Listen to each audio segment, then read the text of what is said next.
We welcome you to another off-season edition of Big Noon Kickoff. Rob Stone with you, Urban Meyer below me, Reggie Bush, Matt Leinart, and Joel Klatt with you this week. Loaded show. We're talking conferences. We're going to discuss the Oklahoma defense, USC's resurgence, the state of Mississippi, the U.S. Census, and air conditioning even make the big show, but I feel like we're bearing the lead. Matt Leinart, are you on sleepaway camp duty or something? VRBO. I'm full disclosure, I got bunk beds with my wife is working. She's an attorney. She's going to hate me for doing that. But I'm in Florida. I'm in the Florida Keys, little vacation. So Nice. You know, Say hi I'm to right. Coach I'm right Jimmy by Johnson Coach. for us. I'm right by Coach. Hey, I see some things hanging over Coach's shoulder this week that weren't there last week, Urban. Yeah, I received a lot of heat from some Bowling Green fans and Utah fans. So once a Ute, always a Ute, and go Falcons. So we're good. Yeah, don't upset those that sing I Ziggy Zumba, my friend. All right, we're going to start the show this week talking about conferences. We've been talking the top 5 quarterbacks, wide receivers, running backs, and defensive players. Now we're talking the top conferences in the country right now. Here is our list compiled of all of us, including Brady Quinn. Checking in at number 5, it is the Pac12. Just 2 ranked teams last season at the end of the campaign. Oregon at number 5 and Utah at number 16. Checking in at number 4, it's the ACC, which really has been dominated by Clemson as of late. They were the only ACC program to be ranked at the close of last season. Clemson and Florida State, the only 2 programs to move on to the playoff system since it started. At number 3, it is the Big 12. Interesting number about the Big 12. 13 first-round picks from the conference over the course of the last 5 years. That is the fewest of any of the Power 5 conferences. Checking in at number 2, the Big 10, tied with the SEC for most top 10 teams over the last 5 seasons. 16 bowl wins over the last 3 seasons, second of any conference behind. Who else? Our unanimous number 1 pick for the best conference in college football right now, the SEC. Remember, they had a record 15 first-round draft picks come out of their conference from the NFL draft. They have 54 first-round draft picks over the course of the last 5 years. So there's a look at our top 5. And as we mentioned, it was a unanimous pick from all of us and Brady Quinn that the SEC was number 1. Urban, you've coached in the SEC. You've lived in the SEC. And it seems like there's one word out there that kind of defines the separation that the SEC has from the Big 10 and the other Power 5 conferences. What is that one word? Well, the word's attitude. And I have so much respect for the guys on this show. You know, you have Reggie Bush, Matt Leinart, Joe Klatt, and Rob, yourself, and Brady Quinn. And we don't just discuss. It's so appealing to me about this show, the Big Noon show, is that we talk about the why. I think to have any argument about who's the best conference right now, it's really not that close. The SEC is the best conference. And I'm going to tell you a very strong opinion why, and it's their attitude. When I was in the SEC, the attitude was how to dominate. I mean, it was about recruiting. And like I have always told everyone, is that when you talk about college football, this is not NFL. This is about recruiting, number 1, and then talk about whatever you're going to talk about, but then finish the conversation with recruiting. And that's all they talked about in the SEC. It was all about players. It was all about national championships. It's a way to get to the show, which is the final game. It was back in the BCS when I was there. Now it's college football playoff. And they weren't concerned about the Pac-12, the Big 10. They really didn't care about anything other than themselves. And you kind of admire that. You know, when I went to the Big 10, I was kind of shocked. In 2012, I don't know if you remember, but there was something about like a gentleman's agreement in recruiting. Everyone recruited kind of in their footprint. They didn't step out, they didn't really step out and say national recruit and let's talk about national championship. And I was shocked by that.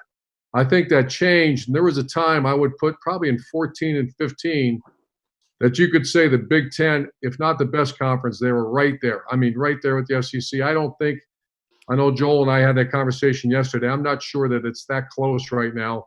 I think the Big 10 at the top can play with any school in the SEC. You're talking about Ohio State, but top to bottom, the SEC is the best. Why? Because of attitude. They're not, as Greg Sankey has told Joe, and I've heard him say it before, we don't apologize for being great. And I got a lot of respect for that. Yeah, Coach, I love my conversations with Commissioner Sankey because of that. And he, the way he phrased it is, we're going to be unapologetically ourselves. And, it doesn't matter. And we're going to achieve the objectives that we want to achieve. And their objective has been very clear, which is win national championships. And they want multiple programs to do that. And they've been able to be so successful. I would add one more word. You said attitude. I completely agree with that about the attitude. I'll also say commitment. Okay, when you look at the commitment that the SEC has made to being great, I think it starts in the way that they pay not only their head coaches, which is well chronicled, but also their staff. Because let's face it, in the modern day college football, the head coach, save for a few out there, is more of a CEO than he is an on-field positional coach. Okay, now there are some that are great at the X's and O's. Ryan Day comes to mind, Lincoln Riley comes to mind, but most of the time these guys are CEOs and they've got to put together the best staff that they possibly can. Well, when you look at assistant coaching pay, the numbers are stark. 7 of the top 10 paid assistant coaches in college football come from the SEC, 8 of the top 11. That means 8 programs, over half of the programs in one conference have a top 11 paid assistant coach in college football. You look down, you've got 10 in the top 20. A couple of those guys come from Alabama. That's 2 assistant coaches in the top 20 in national assistant pay. That is commitment to being great. You pay those guys for 2 reasons. They're great coaches in development, and they're great recruiters. And I think you see the fruit of that on Saturdays, and certainly when it comes to NFL draft time. Yeah, Joel. I mean, that's a perfect example. You look at Coach Orgeron, who Reggie and I played for at LSU. It's a perfect example of that. He's one of the best recruiters in the country. He's a great defensive line coach, and he's a defensive-minded coach, but he hired such a great staff, and look at what they were able to accomplish last year. And Coach, to your point in recruiting, I would even go out west to Oregon and Mario Cristobal, who has SEC roots and came from the SEC. And you look at what he's trying to do at Oregon and really changing that culture of being tough-minded, of having that attitude, and it's showing up. It's showing up in the recruiting numbers. It's showing up in their play on the football field. So that's a perfect example of just the spread of the SEC attitude, kind of infiltrating in different conferences. And I would just say, from a player's perspective, and we know the SEC has great talent, they have great football players, and they're developed. Nowadays, the exposure and the branding of social media, these kids are more aware of what they want at a younger age. I don't think back in 2001, there wasn't social media. I went to USC to play football. I had nothing else on my mind. And when you go to the SEC, what do these kids want to do? They want to play on primetime television. They want a chance to win championships. They want to play in front of 100,000 people, win or lose, every single Saturday, because we know in the South, that's all that matters is college football. And you want to go to the NFL, in which, Rob, you just rattled off all of those stats. So that's what the SEC does better and more consistently right now than any other conference. Well, I think what it sounds like to me, what everybody's explaining, is the culture. And I think that's why SEC is better, is because the culture of the SEC. And one thing that stood out to me that we kind of talked about on our conference call yesterday with Coach and everybody else, one thing, Coach, that you said was, every year, a number of SEC teams really feel like they can win the national championship, right? That's Florida, it could be Auburn, Georgia, LSU, Alabama. But in the Big Ten, maybe does some of these other teams really, truly, deep down inside, believe that they can win the national championship? We know Ohio State does, right? But does the Michigans and the Penn States and these other teams, does Minnesota believe that? Because that's, to me, where the difference is. It's in the second tier teams, and it's also in the culture of the SEC. A lot of these teams just believe that they're better. The fan base believes that they're better. I don't know if any of the other fan bases in the Big Ten, other than Ohio State, truly believe that they can win the national championship this year. Well, I want to add one thing, Reggie, before we get going here, is that to win a national championship and be a national champion, you have to recruit like a national champion. Mm-hmm. And the Big Ten has, like you said, a couple teams that maybe can say that, but no, you don't have that. And same with the Big 12. There was a time in the ACC, there was a handful of them. When you had Miami at the top of its game, you had Florida State, you had Clemson, but they're down right now. The one thing about the darn SEC now, you got, like you said, you rattled off 5 schools every year They're going to training camp competing in their minds for the national champion because they recruit like national champions. They're always in the top 10, top 12. And I just think it's very intriguing. But at the end of the day, it's about players and it's about recruiting. And right now, the SEC, and we're going to talk about why here in a minute, but it's really, they separated themselves even more so in the last couple of years. Right. We're going to go deep into the SEC in a moment, but first let's hit the second, the third, the fourth, the fifth tier conferences right now. And Coach, we'll start with you again. What is lacking in the Big 10 or the Big 12 that is prohibiting them from getting up to that number one spot? I think the term that Joel used, the commitment and attitude, I'd say they're both the same things. The fact is that in the Big 10, there are great institutions. The game day atmospheres have become so much better than they were when I first went to the Big 10 in 2012. They're actually outstanding. But when you start talking on the national level, can they recruit at a national level? If you do, there's not enough quality. There's a quantity, excuse me. There is great quality of player up north. But we're going to discuss, like I said here in a minute, that's the only thing in my mind that's missing.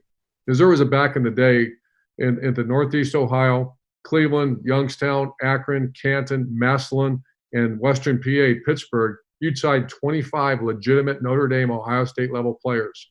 Now you're down to a small handful. So to me, that's the only difference right now is just the fact that you don't have that same quantity. I didn't say quality, quantity of player. Yeah, Rob, I think it's objective, and I know that goes into kind of some of those broad things that we're talking about, culture, attitude, commitment, so on and so forth, but also objective. Right now, when you look at the Big 10 and the Big 12, I think those are the two conferences that have the best chance to at least challenge top to bottom. Obviously, Clemson is a great program, but top to bottom, challenge the SEC.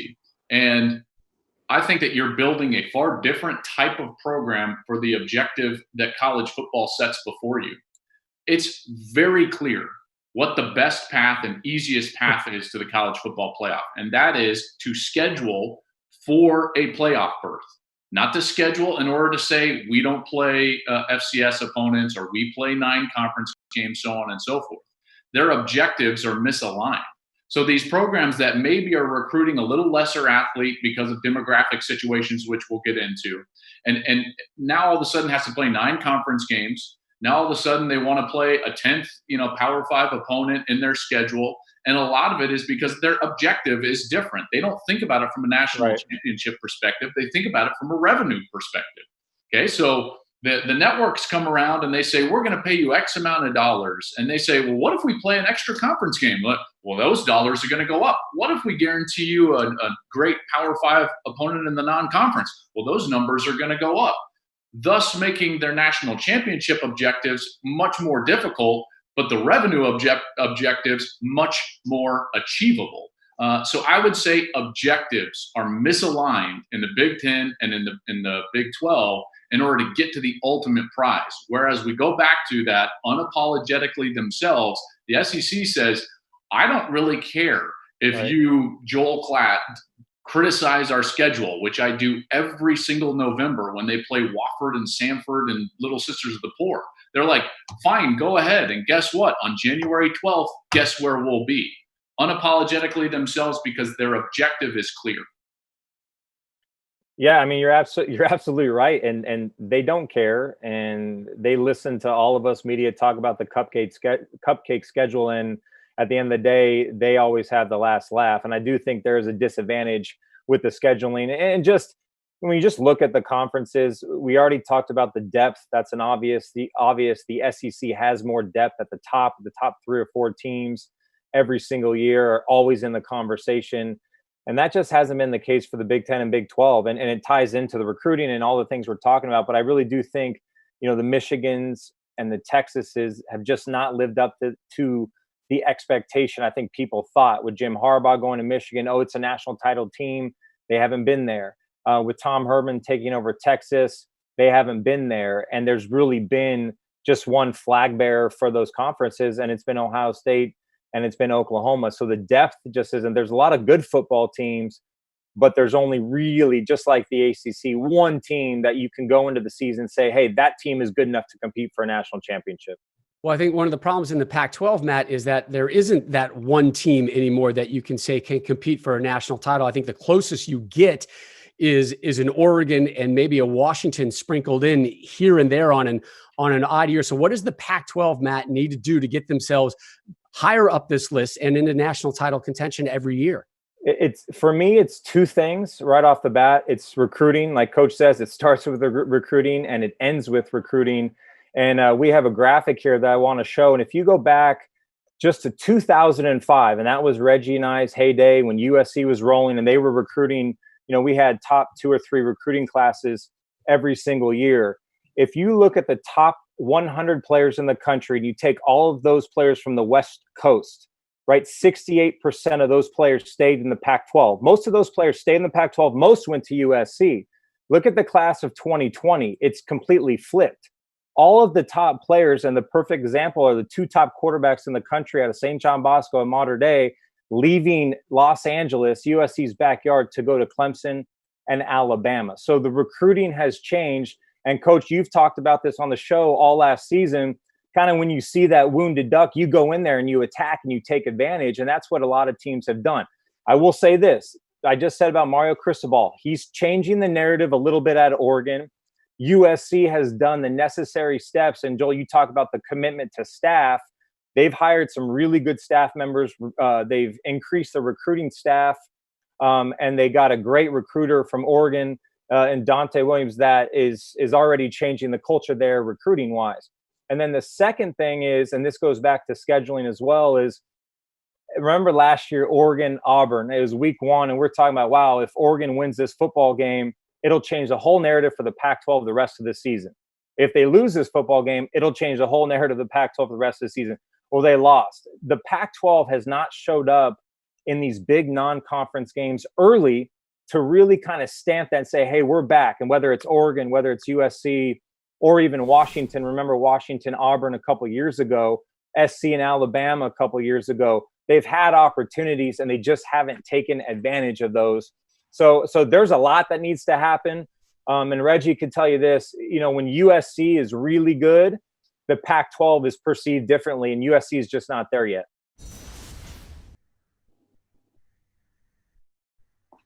Rob, one thing I would mention too, and Matt, you hit the nail on the head about the Pac-12 real quickly.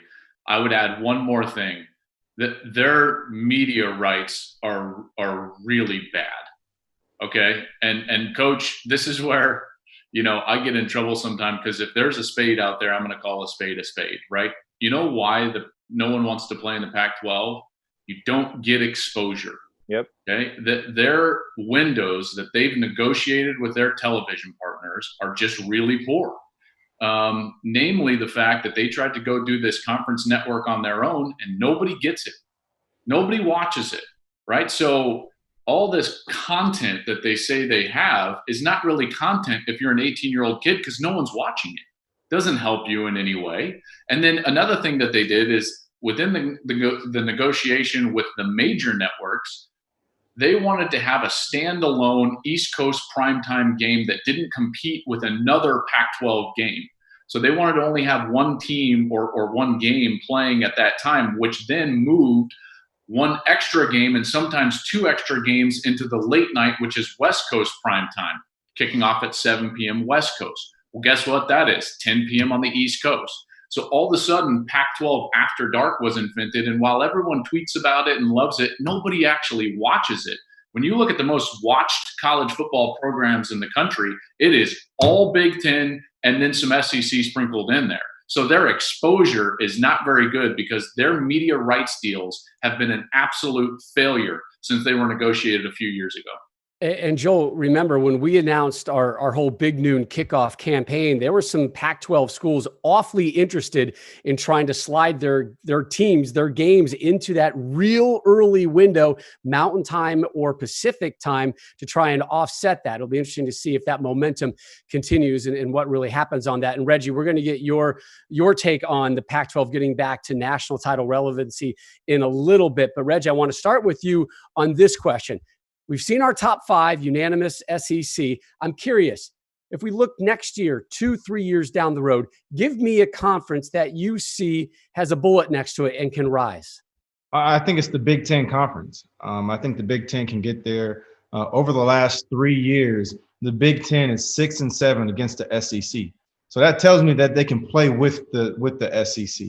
The thing that needs to improve with regards to the Big Ten Conference is the second tier teams, right? It's the Penn States, it's the Michigans, it's the Wisconsins, and I would even throw Minnesota in there if they can ride this wave right now that they have. But those teams have to improve in the recruiting process. And the one thing that you know when you go to an SEC team, you know that whatever position that you're going to is probably going to be stacked with one or two really good players. Could be a 4-star player, could be a 5-star player in front of you.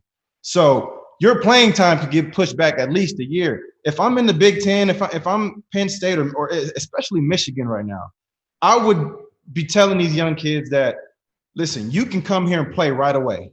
We're going to give you playing time right away. We're not going to sit you on the bench. If you go to an SEC team, you're most likely going to have to sit for a while. So when you come here, you can play right away. Now, with that said, you're going to have to live with some of those bumps and bruises of that learning curve for those freshmen.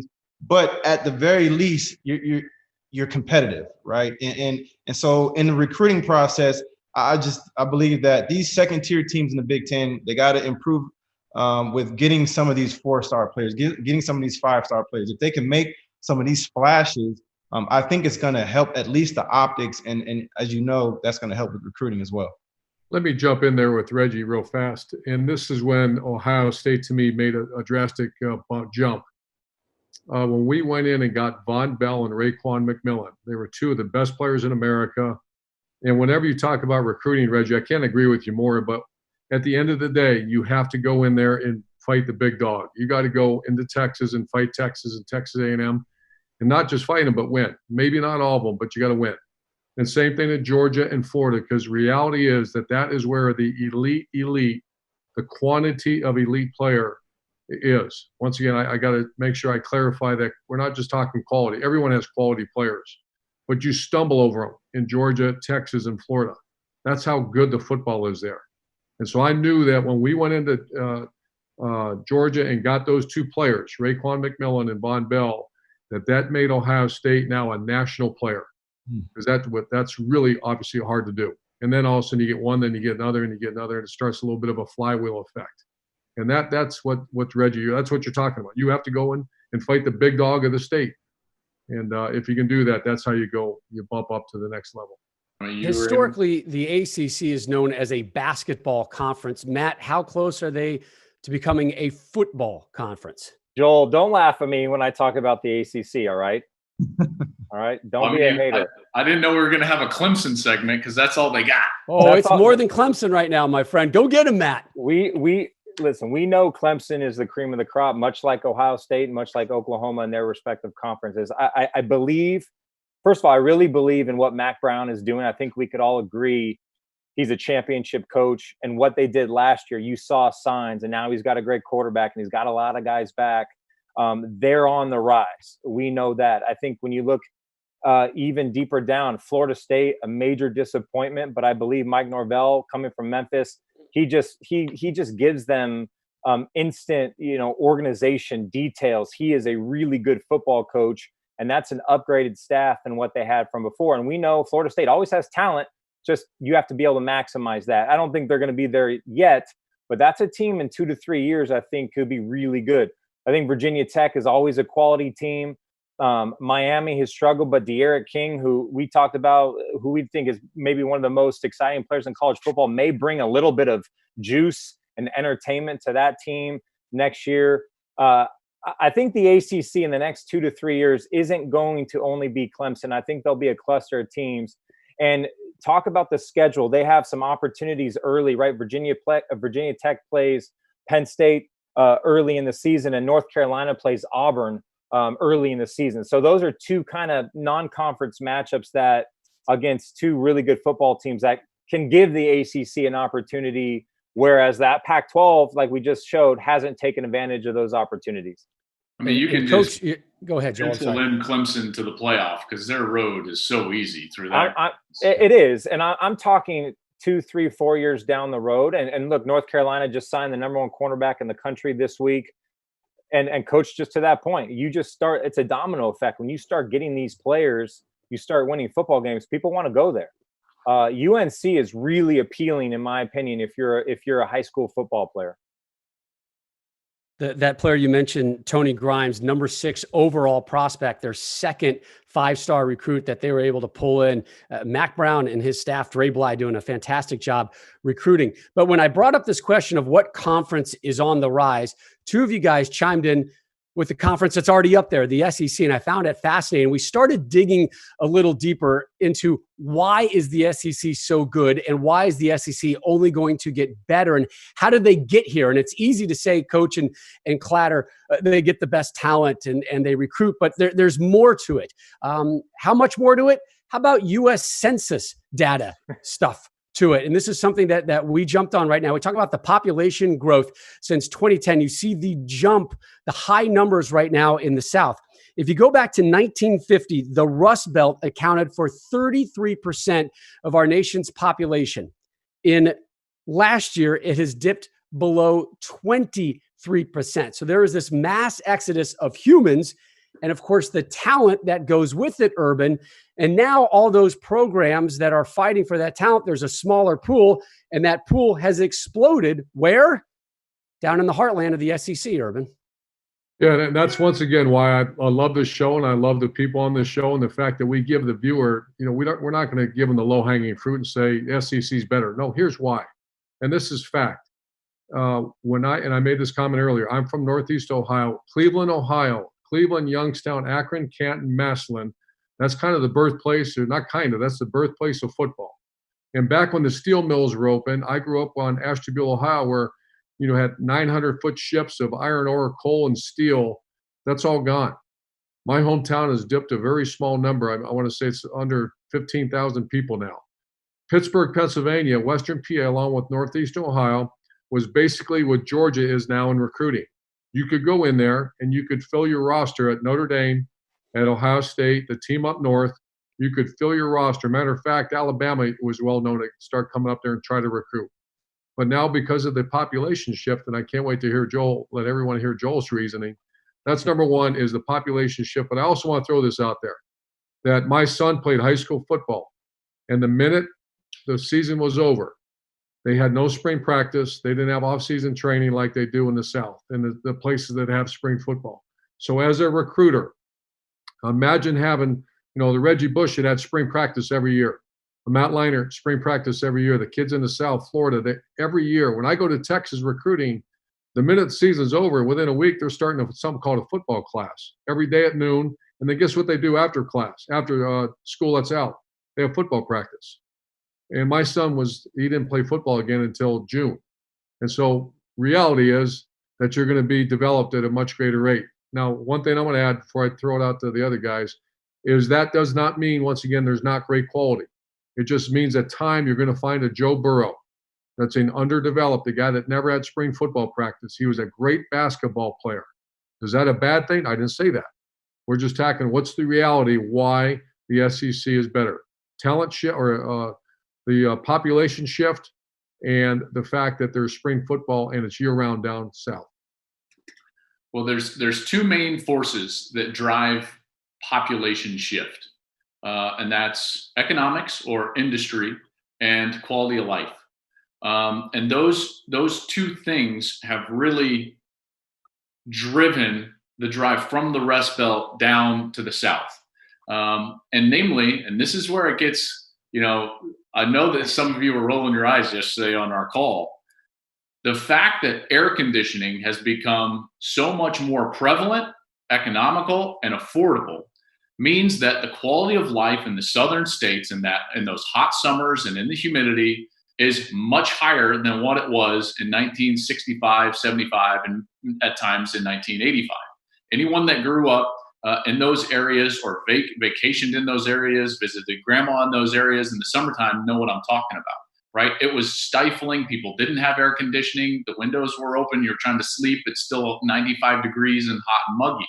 So the advent of more affordable and economical air conditioning started to drive people down to the South for the quality of life during the winter months. You get to avoid the northern winter months and go down into the South. And then the industries started to pop up. The modern industries, whether it's the tech industry, even the film industry down in the state of Georgia, those started to go down South. And guys, I also don't want to minimize the impact that one of the biggest sporting events on the globe, had on our country, the 96 Atlanta Summer Games. That was a huge success for the South. Right. And Michael Johnson and his gold spikes running the 400 meter and the 200 meter, like that, the Atlanta Braves being on TBS and a whole generation of people watching the Atlanta Braves. All of this started to get people to say, like, yeah, we can go down to the South. The quality of life is good. I can get a good job, a good paying job, and the air conditioning makes the summer months bearable. I think that's why you've seen such an exodus from the northern states down to the southern states as far as mass population migration. Well, thanks for the information, Joel. But this I don't know if this contradicts that, but Coach, I'd be interested to hear what you say. I actually talked to an SEC coach this week kind of about this and just the out of box thinking. It's not just the talent, and we know they have good talent, but why, what makes it different in the South? And he said two things. He said the weather, and he said the lack of pro sports teams. Now, when you talk about the weather, like Joel, you mentioned, it is hot. It's unbearable in the summer. But he told me, and we all know this, and Coach, you coached it, it makes these kids a lot tougher growing up. This is all they know. So they're hardened. They're tougher. And if we can go back to the West Coast, we go to LA, and we know it is great weather and all this, but kids are a little softer there. Trust me, I coach youth sports teams, and they don't know what that's like. So it hardens these kids as they get up, where they can kind of persevere and work through anything. And then the other thing was too, really the lack of sports other than college football in those areas. You talk about Los Angeles, we have how many pro sport teams within a 30-mile radius, probably 10, 12, all sports. Kids play all different sports. They grow up loving all sorts of different sports. In the South, you talk about the state of Alabama, Mississippi, Arkansas, all they have is literally college football. So these kids grow up, and it's embedded in them, it's ingrained in them, it's in their blood to play for whether it's their school or whether it's somewhere in the SEC when they stay home and go to those schools. And I found that really interesting because you just don't think that way. But, with the exception of Louisiana, you have the Saints, you have the Pelicans, it's LSU football down there in Baton Rouge. So it's really interesting. And it's not just the players, it's Coach, to your point, it's the why. And I think that's why it's so fascinating. Reg, you see it that way too? I do see it that way. Especially, down in the South. I agree with Joe. It's hot as hell down there. You played and Joe, that first training camp in 2006, I have never experienced heat like that in my life. And I was coming from Southern California, obviously living in San Diego, grew up in San Diego and LA, and then played it in, at USC. And so when you get introduced to that Southern heat, it's just different. And it takes some time to adjust to. And I even go back to Matt when we played against Auburn, in what was that, 2003? Yep. That heat was different. And I had never experienced that kind of heat before. And I even remember from that game just feeling a little dehydrated and feeling like a little out of breath because, when you play in the SEC arena like that as a freshman, it's absolutely crazy. But then you factor in the heat and all those different factors. It is definitely tough, man. And so I definitely agree that, there has been a shift because of, some of the climate factors and all the reasons that Coach and Matt and Joel listed. So the big takeaway is Freon is now a 5-star recruit. Well done, Joel Klatt. I'm telling you, man, quality of life. That's a great take, and you're right. You're totally right about it. Let's take a look at what our viewers, our fans thought the top 5. Southern California, and we're all soft. Yes. I just wanted to throw that out. How about the breeze coming in? Yes. Our viewers, our fans, they chimed in on their top 5 conferences, and they mixed things up. Big voting base in the Rust Belt. They love their internet, and they love their Big Ten. The Big Ten, number 1 in our fans' top 5, followed by the SEC, Big 12 there at 3, and then the Pac-12 and the ACC flip-flop spots. College football headlines this week. Well done, state of Mississippi, as lawmakers voted to remove Confederate emblem from the state flag. representatives from Mississippi State and the University of Mississippi, including their head coaches, very much behind that move. Power 5 commissioners are considering pushing back conference championship games, which makes sense as perhaps the start of the regular season gets pushed back. And the Ivy League is considering shortened conference-only seasons or even a 7-game spring season. So those are some of the headlines in college football. Now let's get to some of the big questions out there from our fan base. And Reggie, we're going to start with you, and it focuses in on the Pac-12.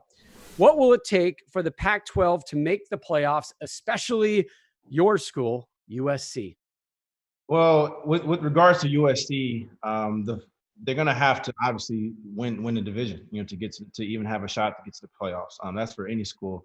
But to focus on even going to much more detail, they have to stop turning the football over. Last year, they had 26 turnovers in 13 games. They're averaging 2 turnovers per game. It's hard to win football games like that. And so with this offense, there's going to be a huge spotlight and a huge target, I believe, on this offense's back because of the amount of turnovers that they had last year and because they couldn't protect the quarterback.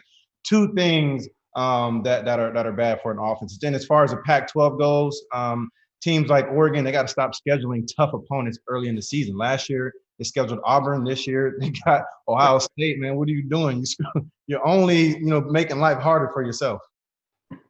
You can schedule them, Reg. You just got to beat them. That's the big key for the Ducks. Joel, question number 2 is for you. And we all know you have a bit of a man crush on Lincoln Riley and his offense. We're going to talk about the Sooner defense. Obviously, OU improved this year, still got destroyed in the semis due to that. D, what is it going to take for them and the Big 12 as a whole to improve on defense and lose that stigma? Yeah, so I think it has to do with one position group, and that's defensive line. And I believe that the style of college football in Texas, which is still unbelievably good, doesn't lend itself to developing great defensive linemen. Okay, because everybody is running some version of the wide open spread. Okay, and so defensive line is not somewhere where a lot of people are focused, and defense in general is not where a lot of people are focused at a younger age, because every quality player is put onto the offensive side of the football, right? It's about scoring 50 points. You got to get that, as you've got like to call it, the 50 burger every single week. And so what I'm seeing is a lot of the best linemen are going onto the offensive side. They're learning how to pass protect rather than go onto the defensive side and learn how to rush the quarterback. As Coach knows, and Coach, you made a living with Ohio State with guys that could do what? Get after the quarterback. You've got to be great on the defensive line if you're going to have any chance being a quality defense whatsoever. Even when Oklahoma was great, Rob, what did they have? Great defensive linemen. You go back to Tommy Harris, Dan Cody, Dusty Dvoracek, Gerald McCoy. They were terrific up front. We have not seen that of late. They need to get back to being great up front. You forgot the Selman brothers, by the way. You need to go way back. You go all the way back. The Selman brothers, there's no doubt. I still feel a hit from Dan Cody in the national championship game, by the way. Oh my gosh. Yeah, real quick. That year we played in the Big 12 championship game against Oklahoma right before they went out and got beat by you guys. Dan Cody is a captain. It's Kansas City. It's freezing cold. He comes out with Vaseline all over his arms, and we go out for the coin flip. And he's just standing there like bowed up. And I'm like, this guy is enormous. What in the world is happening? And I go after the coin flip, and you're just normally just like dapping people. And you're like, all right, good luck, good luck. You guys know exactly what I'm talking about. It's very cordial out there. Homeboy looks at me like Ivan Drago and says, stay safe. I was like, bro, what are we doing? How many times you get sacked that game? First third down of the game, he hits me under the chin. I swear, lights go out. I hit that green dirt that's painted green in Arrowhead in December. And I thought to myself, we are going to get crushed. Won the mental warfare game right off the bat. Coach, a college football playoff question for you. What is more likely, 2 teams from the Big Ten or 2 teams from the SEC making this year's edition of the playoffs? I think obviously those are the two conferences that would have any shot whatsoever with two teams making it. The one thing about the Big Ten is you have zero margin for error. We at Ohio State 3 times we lost 1 game and were kept out of the playoff. Where the SEC has been, they've had teams with 1 loss get in there, and that's where you have the question about do you play 9 conference games, and that really matters in November. Later, the last part of the year when your teams are beaten up and you got to go on the road and play that 9th conference game. So I think the SEC has the better chance. The one thing you always worry about when I was in the SEC was, those great teams just start beating up at each other and then you have multiple losses. But I think it's going to be close, but I think the SEC. Coach, curious, beyond Ohio State, who would be that other team? What pool of teams could fill that 2nd spot in the playoffs from the Big Ten in your eyes right now? I've just been watching recruiting very closely, and I think Penn State's the 2nd best team. I think they, historically the last several years, Coach Franklin's done a very good job. And once again, you start with recruiting and finish with recruiting. And Penn State's done a very good job. They also develop players very well. But I just, it's going to be, you have zero. Just imagine you cannot lose a game. Yeah. That's the way it is. That's the way it is at the big life in the big city. You can't lose a game. And that's a lot of pressure on teams at any conference. But I see the SEC only one that if they lose a game, you have a shot to get in. Matt, we're going to stay in the Big Ten, but talk about the Big Ten West with this next question. Historically, it's been kind of run by Wisconsin as of late. Is the West Wisconsin's division to lose every single year? Yeah, I think it is. If you go back to just the history of Wisconsin, they've been in the Big Ten championship game, guys, 6 of the last 9 years. And I know there was a lot of love for Minnesota last year, but what did they do? Wisconsin went into Minnesota at the end of the season and beat them by over 20 points.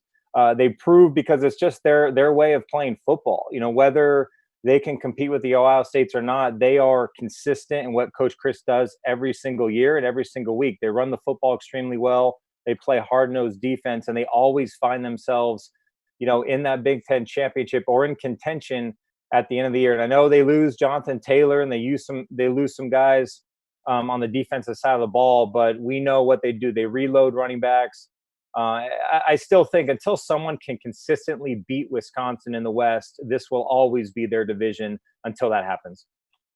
All right, let's fire up another edition of the Logo Game. And Matt, you get first take, followed by Reggie and then Urban. Here we go. Logo number 1, Matthew. It's too bad Brady's not on the show. You know what I think of? I think of how good it feels to know that we beat Brady Quinn 3 years in a row. Honestly, that's all. It's literally, I have nothing but respect for Notre Dame and Brady, and I love Brady, but I just see that logo. I think of my boy right here pushing me across the end zone and us never losing to Notre Dame. Never. And I'm just going to give a big fight on to all the Irish fans that are watching. Not even close. They thought they was close. I know, Coach. I know you like Notre Dame too, so it's okay. Coach, can you do a Lou Holtz impersonation, by the way? Do you have that in your repertoire? I don't. I have much love for Lou Holtz, but I can't do that. When I see that, I think of the Golden Dome, and I think of the purity of college football. It's a great place. You know how many students? They have 7,000 students. You know how many students go to the game? Every game, 7,000. And I just think from the walk from the Basilica to that beautiful stadium, it's an incredible place. But man, does it get cold. It does. Cereal breakfast on the quad before those big games. My first big-time college football game I went to as a fan was Catholics versus Convicts in South Bend. And, man, it was phenomenal. Changed me. Good road trip. Good road trip. All right, logo number 2. And this is for you, Klatter. Yeah. You got it. Boys, you're looking at the Idaho Falls Padres logo. Short season A ball. You betcha. What do I remember when I see that? I think I barely hit above 200. I also remember a quick story. There's individual owners and operators from minor league teams. That's kind of in the news now because a lot of those guys are going to end up losing their team with what's going on with COVID. But just quickly, we would go in and our clubhouse manager would always open up the concession stand for us, and we would eat red vines and nachos all night long and maybe partake in some of the Samuel Adams as well. And so the owner comes in one day to the clubhouse and he's like, who's raiding the concession stand? And he starts saying like, I'm going to have all your paychecks withheld. I need to know who this was. And I'm about ready to start laughing. And so I think like, I've got to do something because this is going to be way too obvious. So I stood up and kind of turned my back to him and faced the rest of the team and was like, guys, come on, somebody come. He's going to withhold our paychecks. So that's what I think of when I think of Idaho Falls. What was your record? Oh God, we were terrible. We got crushed like every night. I think we finished in last place, probably because the third baseman who was supposed to be a power hitting third baseman hit 202 or 206, one of the two. Way to be a leader. Thank you. Thank you. Deflect that blame, Klatter. Deflect the blame. It's somebody else's problem over there. Well done. Boys, always good seeing you, Coach. I can't wait to see what helmet you're going to add over your right shoulder next week. Reggie, make sure to put those dishes away. Joel, remind me, are you a fan of the Buffaloes or not? And I'm gonna change that over my shoulder, Coach. I'm going to make you happy next week on our edition of Big Noon Kickoff, the off season.